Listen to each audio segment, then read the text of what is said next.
situation where they're gonna have to trade him at the end of the offseason because and I get it. He's 23. He wants to be the man. Why would you get to this position? Mm-hmm. You was the number 1 pick. You've been highly touted in high school. Why would you get here and then want to be second fiddle, third fiddle? Mm-hmm. So I get it, but he has to honestly reevaluate his role and how he's playing. He's not hitting the threes as good as he did last year. He's not distributing the ball as good, and his defense is falling off. Mm-hmm. So you can't be playing next to Butler. Exactly. And your defense. Butler get into him. They said Butler been and it's on his head in practice about him playing defense. So and you got the max money kicking in, you got your big contract kicking in. So if you want that role, you got to kind of play that role. You can't. It can't be half stepping. Yeah. So I mean, but let's say he comes around and he's like, okay, this is my role. I got to do this, this, and this.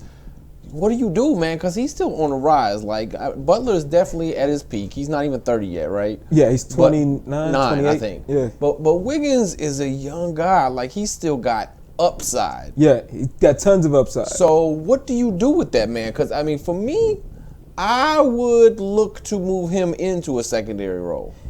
Well, here's the thing. I would look to, if I'm thinking about moving him into a secondary role, it's got to be because he's improved in a leadership position. So he's got to show me that he can be the number 1 defender. He's got to show me that he can hit the threes, and he's got to show me that he can pass the ball. Because, especially on the T-Wolves, you got Towns, who is playing phenomenal since Butler went down. You've got Butler. You've got Teague. You've got what's that guy's name? Taj Gibson, been balling since 21. Right. So you've got Taj. You've got so many players that can play and score. You've got to be able to facilitate, get them into the game. You got to be able to get better shots. I've got to see that from him in order to move up that pecking order. But until he does that, third or trade it.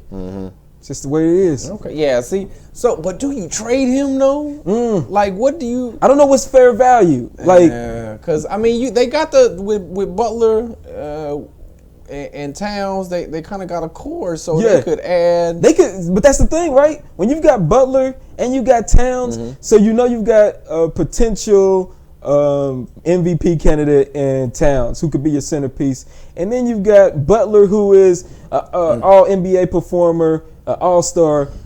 I think coach needs to figure out a way because you got teams like Golden State who have 18 scoring options and they all scoring, so it can be done. You ain't gotta duplicate what they're doing. The difference is though they all score efficiently and they all move well without the ball. True. And they don't all take a lot of dribbles to get their points. True. Wiggins, he's got to pound the ball. He's not a pure shooter. He ain't coming off the screens. He ain't doing the Reggie Miller with the leg out. He ain't doing all that. Okay. All right. So one last tip. Basketball Hall of Famer Clyde Drexler signed a 3-year deal to become the commissioner of the Big Three. The league announced Thursday. Will this league ever be considered legitimate? That's really my only question. Man, I hope so. I hope that we move to a point in time where the Big Three is a viable option for anybody who was forced out of the league before they felt that they were should have been. But I don't know, man. It's so.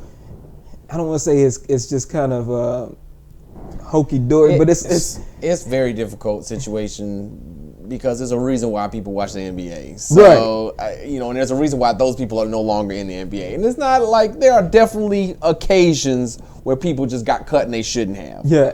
But for the most part, if you're not in there, it's because you can't be in there. And right, you don't move as well. And that's the thing too. I mean, I like that the Big Three is half court, but when it's half court, you lose a lot of the athleticism that makes the NBA. So right. The reason why the NBA is so popular is because of the athleticism, and you get to see it in full speed up and down the court. And they just hoping that names bring folks in. Yeah, I haven't watched any games. I don't know nothing. I've not seen. I watched YouTube highlights from the Big Three's account. Yeah. I didn't actually watch the games, but I watched the YouTube highlights. So you giving them YouTube views? I gave them YouTube views. Okay. That amounts for something. All right. Yeah, certainly. Something. All right. So this week we added a couple new features. Yes. We are going to announce the True Baller of the Week. Mm-hmm.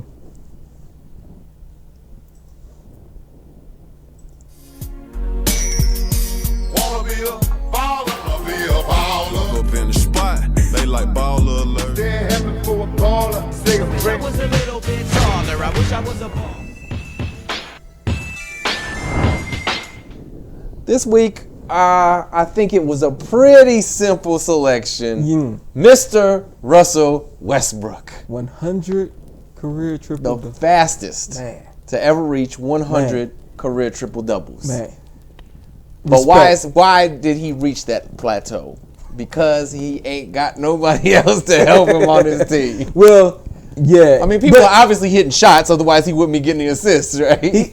But he plays so damn hard. I mean, he plays so hard. It's nothing but respect for as hard as he plays and the amount of effort. I don't think that his playing style is necessarily conducive to winning, but I respect the hell out of somebody who comes to work every day and puts in A1 effort. Right. You gotta respect the hustle. You gotta respect the talent.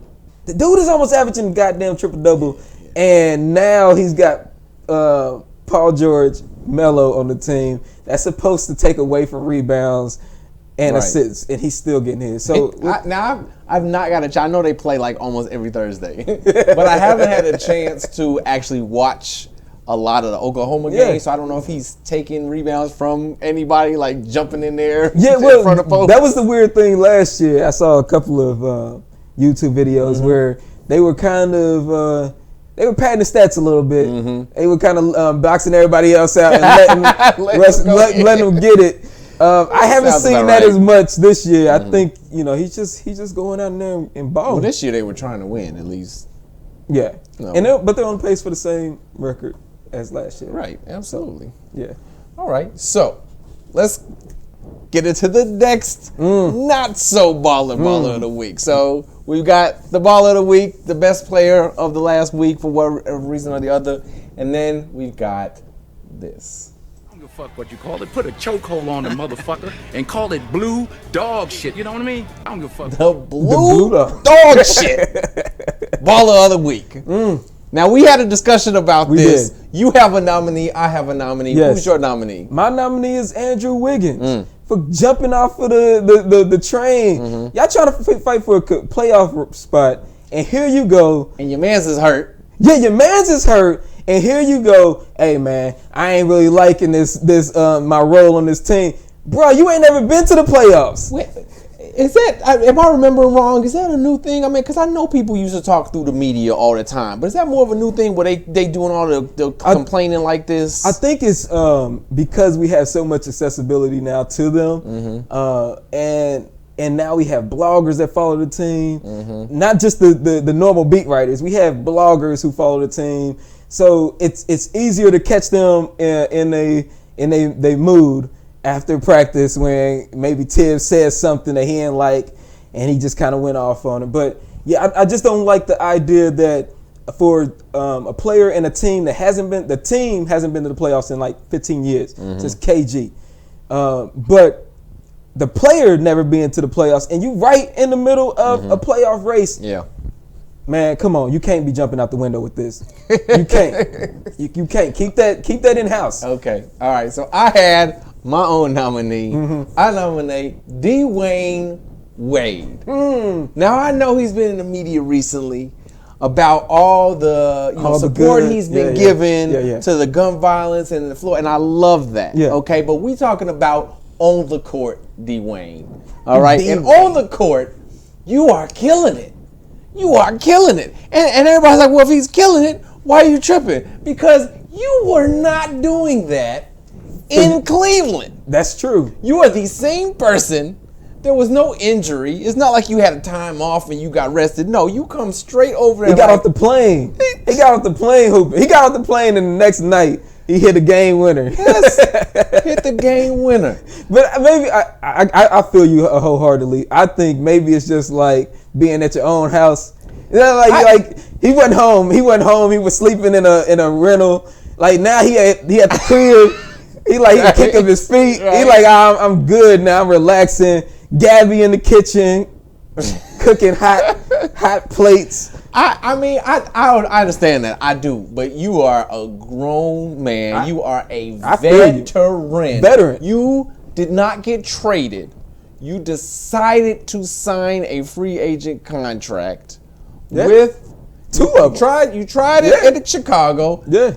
That didn't work. Now, Chicago kind of pushed him out. So I understand not going back to Chicago, right? But he's like, oh, I'm going to join LeBron. But you made that decision. Yeah, and that's supposed to be your man's That's 50 supposed grand. to be your man's. He was like, I kind of don't like it here. Now, you know what it was? I think it was the cold weather in the winter. Of course it is. He was like, you know what, man, I need to get back to Miami. That's exactly what it was. And we see what's going on in Miami on Twitter right now. It's going down. Booty eating, so, elevator fucking, we got all kinds of stuff. So we see all of this going on in Miami. Maybe he was just like, Gabby, you better keep an eye on him. I need to go home. So for that, Dwayne Wade, we have decided you are the blue dog shit baller of the week. That was well deserved, Dwayne. Congratulations. D-Wayne. He spells his name the weirdest. Dwayne. I always pronounce it Dwayne. Dwayne Wade. That ain't his fault though. His mom probably did it. His mom. Maybe his dad. I don't know. I don't know that man's life. All right, so let's talk some basketball, some playoffs. All right. First, I want to discuss this real quick. Last night, I actually got to watch the Cleveland-Washington game. It was a good game. It was close. I'm trying to remember. I think Boston pulled it out at the end. No, the Wizards did. That's right. Yeah. So the Wizards pulled it out at the end, right? They're winning without Wall still, right? Wall's getting ready to come back. But Bradley Beal has been doing some ISOs. He's been doing a little what I foresee as gunning. Yes, he has. So is Bradley Beal becoming Bradley Wall? He is. What's happening? I think that is exactly what's happening. He doesn't have himself. Yes, he doesn't have the speed of Wall, but I think that is exactly what's going on. He's filling his opportunities, and he's taking them in stride. He's making sure he's calling his number. He's making sure I'm coming off them screens, them high screens, and I'm gunning. I'm not watching for the roll, man. I'm taking that shot. And it's interesting because, I mean, he's a shooting guard, so he's supposed to shoot, right? But he averages more shots a game, a couple more shots per game than Wall does. Wall's in 16s. He's in like around 18 shots a game. And last night he took like 22 shots. He was. I think this is I don't want to say it's a coming out party because he's an all-star, but I think this is him auditioning himself for a top dog role. Yeah, but he's not a top. I don't think so. Player. He don't even have top dog personality. You gotta have, to be the man. You gotta be the man. Like right. You gotta have the personality too. Yeah, he ain't got that. So. Yeah, I'm not feeling it. But I mean, hey, they winning. You can't hate on them. Wizards, I don't know. It's hard to get excited about the Wizards, man. It's very hard to get excited about them. I'll be wanting to love them.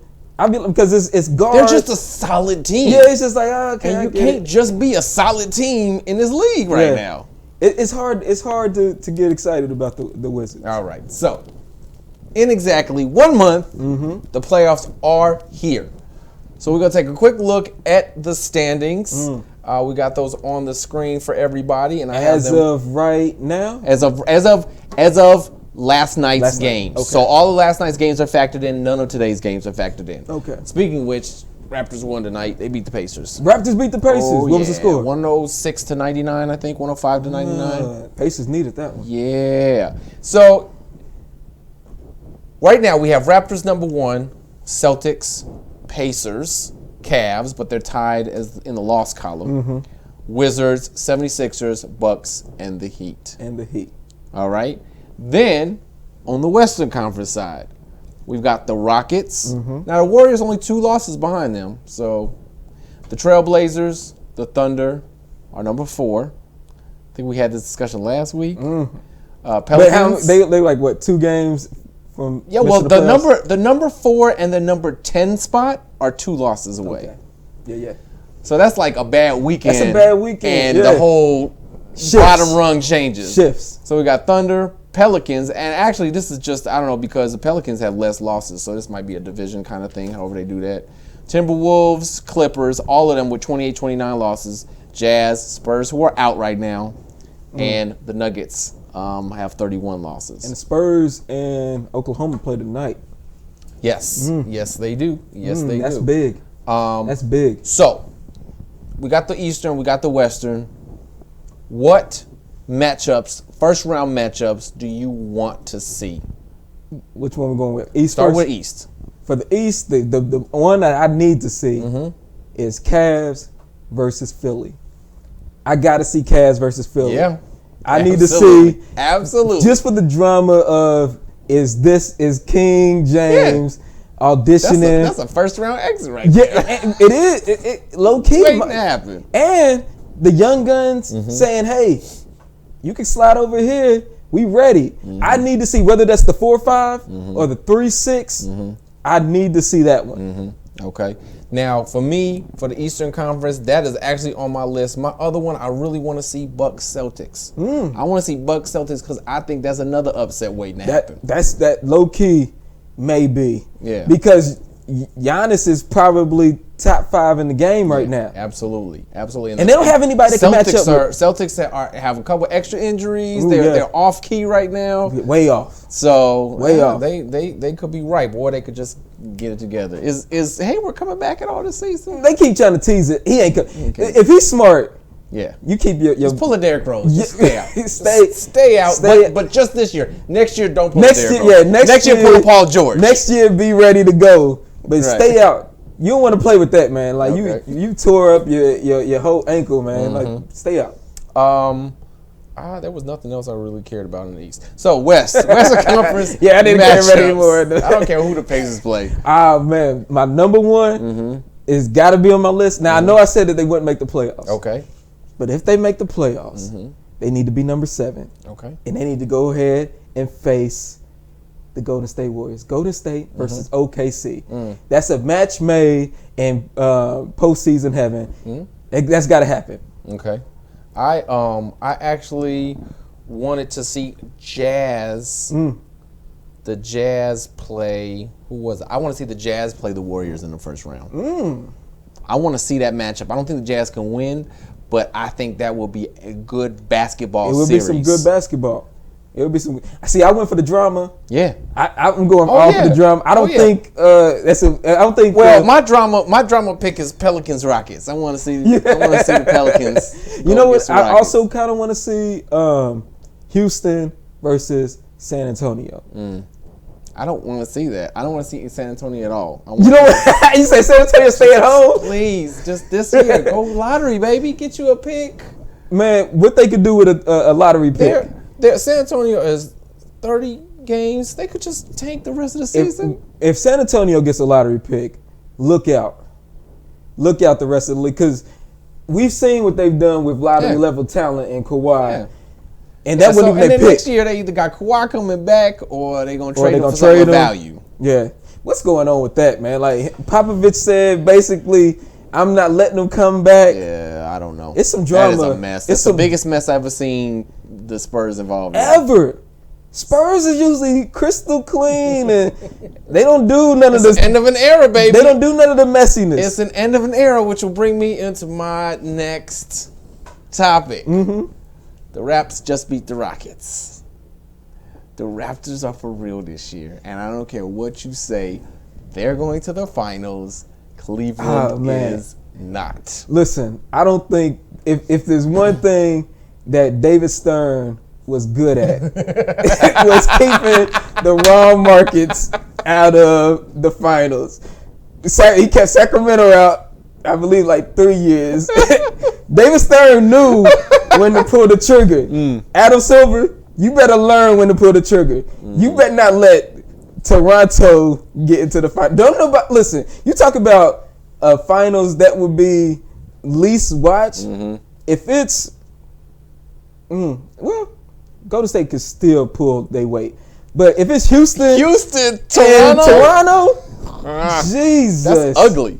That's ugly. So in that game, that Raptors Rockets game, there were 7 guards. There was a point in the game where there were 7 guards on the floor at one time. Change of the figuratively speaking, change of the guard. Are big men irrelevant now? And that doesn't mean that there aren't good big men. You got what's his name, Joel Embiid. You got Davis. You know, these are great big men, but these are not teams that are winning finals. And it's first of all, if you're not a skilled big man, it's hard to even keep you in NBA level games now. If you don't have a skill where you can shoot an open 3, shoot a corner 3, shoot a top of the key, if you can't dribble, if you can't pass as a big man, it's hard to play. If you can't move that you can defend the perimeter and the paint. You got to defend so many ball screens. Like, what's his name? That's why he's so effective with all his high energy, Draymond, because he can defend every area of the floor. Yes, that's what makes him the anomaly. He's 6'6". He can guard every position. That's his new nickname, the anomaly. Draymond is the anomaly. But I mean, I think until there is a wave of big men who are traditional big men who can slow the game down and demand the presence. So when they get the ball in the paint, they demand double teams. Until there's a guy like that, or a couple of guys like that, it's not changing. I'm not drafting. I'm not trading for no big men anymore. And especially not when there's more 6'4" people than there are 7-footers. You could literally put together a 6'4" team. Yeah. From center to point guard. There's more 6'4" people walking on this earth that can run, jump, shoot a basketball. Look, you can have LeBron as your 1. You can have Butler as your 2. You got Durant as your 3. You got Draymond as your 4 or your 5. Now there's another with Durant.